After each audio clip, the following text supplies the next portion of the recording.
بعض عشان عايزه اكسم كله زي بعض 5 أو 4 او ايا كان كام سنتي او كام صباع، يبقى انا هعمل كله لازم ادي براح الحته دي اللي هي الراحه اللي تحت الباط عشان ما تدينيش كلكعه هنا، ما تدينيش اللمه والكلكعه وتبقى خانقاني. يبقى انا لازم افك دي خياطه بالفكاكه او بالمقص افكها. تمام، يبقى دي تاني حاجه. تمام، يبقى اول حاجه اللي من تحت الباط لحد تحت التجسيم، تاني حاجه اللي هي من الكم كله بنفس التجسيم بتاع الجسم. طيب لو انا عايزه تحت الباط مظبوط معايا والدنيا حلوه، لكن ده واسع وده واسع، اعمل ايه؟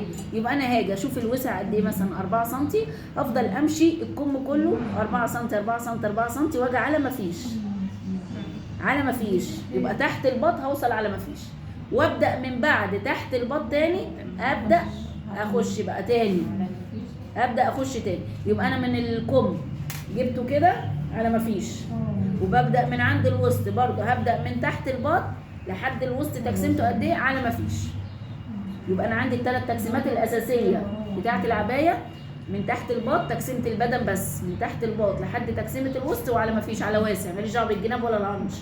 تاني حاجه عايزه اقسم كله مع بعضه عشان الباط برضه واسع عليا، ممكن واحده تجيب اكبر من مقاسها والعبايه كبيره وهي جابتها وما فيش غيرها، فهتجيب ده وعايزه تقسم صح. يبقى تعملي كله مع بعضه، لكن تعملي البراح الراحه اللي تحت الباط وتفك خياطه، ما تقصيش عشان ما تبوظيش القماش. تالت حاجه لو عايزه الكم لوحده، يبقى انا هكسم الكم لوحده واطلع على ما فيش، وبعد كده البدن لوحده لحد الوسط وانزل على ما فيش. وصلت كده؟ يبقى دول 3 حاجات الاساسيه لتقسيم العبايه. تمام.